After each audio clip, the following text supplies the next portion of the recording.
Renungan Pagi Bersama Allah di Waktu Fajar oleh Ellen G. White, 4 Mei 2022. Mari kita berdoa. Bapa kami yang di sorga, Allah pencipta langit dan bumi, laut dan segala isinya, Allah yang maha besar, maha kuasa, sumber segalanya, yang kami sembah selalu melalui anak-Mu yang tunggal, Yesus Kristus. Terpujilah Yesus, anak Allah yang maha tinggi, yang adalah roti dan air hidup bagi kami. Pada pagi hari ini kami bersyukur boleh bangun dan berbakti, dan sebagaimana membaca dan mendengarkan nasihat firman-Mu, kiranya ini menjadi pembaharuan bagi masing-masing kami, karena hati kami adalah licik. Beserta kami sepanjang perbaktian ini, kehendak-Mu yang jadi, ampun kami akan dosa dan salah, karena kami berdoa hanya dalam nama anak Allah yang tunggal, Yesus Kristus, yang adalah Tuhan dan Juru Selamat kami. Amin. Renungan hari ini akan dibacakan oleh Oma Yeni Tikonowo. Kepada Oma Yeni kami persilahkan. Judul renungan kita pada pagi ini, tanggal 4 Mei 2022, hati adalah licik. Betapa liciknya hati, lebih licik daripada segala sesuatu. Hatinya sudah membatu, siapakah yang dapat mengetahuinya? Yeremia 17 ayat 9. Kesucian palsu, penyucian palsu masih melakukan pekerjaan penipuannya. Dalam berbagai bentuk ditunjukkan roh yang sama seperti pada zaman Luther, mengalihkan pikiran orang-orang dari Alkitab dan menuntun manusia menuruti perasaan dan pikirannya sendiri lebih daripada menuruti hukum Allah. Inilah salah satu alat setan yang paling ampuh untuk mencelah kemurnian dan kebenaran. Alfa dan Omega jilid 8 halaman 200. Dia yang melihat Kristus dalam penyangkalan dirinya, kerendahan hatinya, akan dipaksa mengatakan seperti Daniel ketika dia melihat seorang seperti anak manusia, aku menjadi pucat sama sekali dan tidak ada lagi kekuatan padaku. Kebebasan dan keunggulan diri di mana kita bangga kelihatan dalam keburukannya sebagai tanda-tanda perhambaan kepada setan.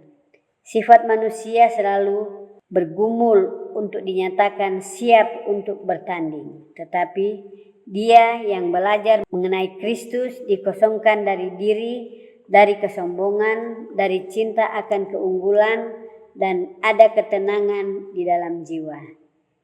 Diri diserahkan kepada urusan Roh Kudus. Kemudian kita tidak ingin untuk memperoleh tempat tertinggi. Kita tidak berambisi untuk mendesak dan mendorong diri kita supaya diperhatikan. Tetapi kita merasa bahwa tempat kita yang tertinggi adalah di kaki juru selamat kita. Kita melihat Yesus menunggu tangannya untuk memimpin, mendengar suaranya untuk membimbing. Cinta dirilah yang merusak kedamaian kita. Bila diri masih hidup, kita terus siaga melindunginya dari pelecehan dan penghinaan. Tapi bila ego kita telah mati dan hidup kita tersembunyi, dengan Kristus dalam Allah, hati tak lagi terusik. Bila ditolak dan diremehkan orang, kita akan tuli terhadap celaan dan buta terhadap caci maki atau hinaan. Khotbah di atas bukit halaman 24-26. Terima kasih dan Tuhan Yesus memberkati. Terima kasih atas penata layanan Oma Yeni. Tuhan Yesus memberkati. Selamat pagi saudaraku dalam Tuhan. Tentang hati kita, Roh Nubuat berkata dalam Kerinduan Segala Zaman, buku pertama halaman 172 paragraf 1. Dijelaskan di sana, secara alamiah hati itu jahat, dan siapa dapat mendatangkan yang tahir dari yang najis? Seorang pun tidak. Ayub 14 ayat 4. Tiada penemuan manusia yang dapat menemukan suatu penawar bagi jiwa yang berdosa, sebab keinginan daging adalah perseteruan terhadap Allah. Karena ia tidak takluk kepada hukum Allah, hal ini memang tidak mungkin baginya. Karena dari hati timbul segala pikiran jahat, pembunuhan, perzinahan, percabulan, pencurian, sumpah palsu, dan hujat. Roma 8 ayat 7, Matius 15 ayat 19. Secara alamiah hati kita ini jahat, dan kita tidak dapat membuat hati kita menjadi tahir. Tidak ada yang bisa kita lakukan untuk membersihkan hati kita dari dosa. Bahkan Roh Nubuat menyatakan dalam Para Nabi dan Bapa buku kedua, halaman 298 paragraf 1, yang berkata, manusia tidak mengetahui hatinya sendiri. Oleh karena betapa liciknya hati, lebih licik daripada segala sesuatu, hatinya sudah membatu. Siapakah yang dapat mengetahuinya? Yeremia 17 ayat 9. Inilah kondisi kita manusia yang berdosa. Secara alamiah hati kita jahat. Kita tidak bisa tahirkan atau bersihkan, dan bahkan kita sendiri tidak mengenali hati kita. Tidak heran Salomo menuliskan dalam Amsal 28 ayat 26 yang berbunyi, siapa percaya kepada hatinya sendiri adalah orang bebal, tetapi siapa berlaku dengan bijak akan selamat.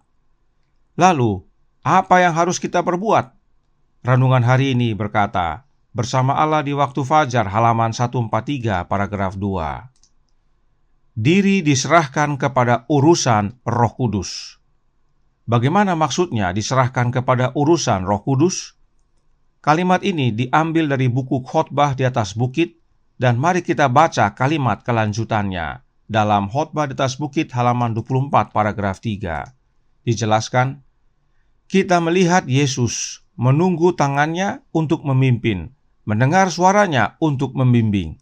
Rasul Paulus memperoleh pengalaman ini dan ia katakan, aku telah disalibkan dengan Kristus, namun aku hidup, tetapi bukan lagi aku sendiri yang hidup, melainkan Kristus yang hidup di dalam aku.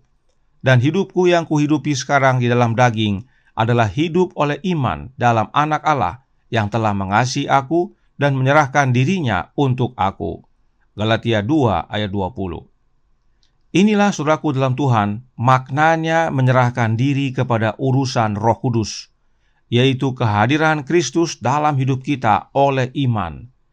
Dalam paragraf selanjutnya, Roh Nubuat berkata, Khotbah di atas Bukit halaman 25 paragraf 1. Apabila kita menerima Kristus sebagai seorang tamu yang tinggal di dalam jiwa, damai Allah yang melebihi segala pengertian akan memelihara hati dan pikiran kita melalui Kristus Yesus. Jadi, bila mana kita mau hati dan pikiran kita dipelihara oleh Kristus, maka kita harus menerima kehadiran Kristus sebagai tamu yang tinggal di dalam jiwa kita. Apakah artinya Kristus sebagai tamu yang tinggal dalam jiwa kita? Perhatikan Roh Nubuat menjelaskan dalam The Youth Instructor, Oktober 18 tahun 1894 paragraf 7. Mereka yang ingin mengikuti Kristus harus percaya kepadanya. Mereka harus membuka hati untuk menerimanya sebagai tamu yang tinggal. Mereka harus tinggal di dalam Kristus seperti cabang yang tinggal di pokok anggur yang hidup. Dengan demikian, Tuhan akan bekerja melalui agen manusia yang mempersatukan dirinya dengan Yesus Kristus. Inilah maknanya menerima Kristus sebagai tamu yang tinggal di dalam jiwa, yaitu suatu wujud persatuan kita dengan Yesus, layaknya ranting yang menyatu dengan pokok anggur yang benar. Bagaimana caranya agar kita dapat menyatu dengan Kristus, yang adalah pokok anggur yang benar? Ingat pelajaran beberapa hari yang lalu bahwa kita dapat bersatu dengan pokok anggur yang benar adalah dengan menerima Roh Kristus secara terus-menerus. Inilah maknanya menyerahkan diri kepada urusan Roh Kudus yang adalah Roh Kristus, sebab memang Roh Nubuat berkata dalam manuskrip Releases volume 14 halaman 84 paragraf 3. Roh Kudus adalah Roh Kristus, dikirim kepada semua manusia untuk memberi mereka kecukupan. Mengapa penting sekali menyerahkan diri kita kepada urusan Roh Kudus yang adalah Roh Kristus? Karena To Be Like Jesus halaman 263 paragraf 5 berkata, Kristus sajalah yang berkuasa untuk membersihkan hati. singkat, padat, dan jelas, bahwa hanya Kristus yang berkuasa membersihkan hati kita.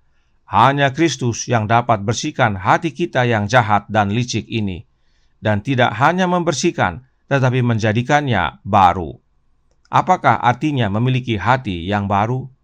God's Amazing Grace halaman 100 paragraf 2 menjelaskan. Ketika Kristus berbicara tentang hati yang baru, yang dimaksudkannya ialah pikiran, hidup, seluruh kehidupan. Memiliki perubahan hati berarti menarik kasih sayang dari dunia dan mengikatkannya pada Kristus. Memiliki hati yang baru berarti memiliki pikiran baru, tujuan baru, motif baru. Apa tanda hati yang baru? Kehidupan yang berubah. Ada kematian setiap hari, setiap jam untuk keegoisan dan kebanggaan. Inilah saudaraku dalam Tuhan, hasilnya bila kita menyerahkan hati kita kepada Kristus dan Roh-Nya bekerja dalam hati kita, membersihkan hati kita dan menjadikannya hati yang baru. Tidak heran Paulus berkata, "Bukan aku lagi yang hidup, tetapi Kristus yang hidup di dalam aku." Inilah makna hati yang baru. Kiranya ini menjadi sukacita dan pembaharuan bagi kita semua. Tuhan memberkati, saya bawa dalam nama Yesus. Amin. Mari kita berdoa.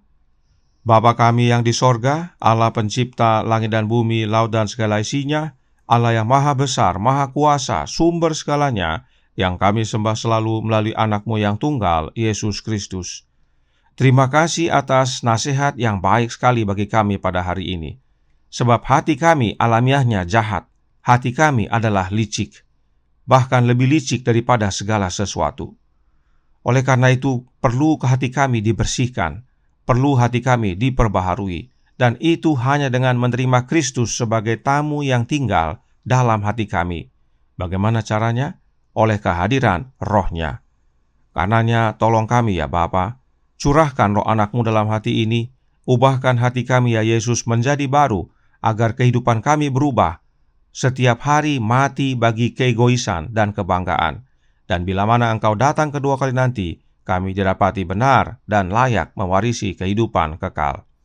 Beserta kami sepanjang hari ini kehendak-Mu yang jadi, ampun kami akan dosa dan salah, karena kami berdoa hanya dalam nama Anak Allah yang tunggal, Yesus Kristus, yang adalah Tuhan dan Juru Selamat kami.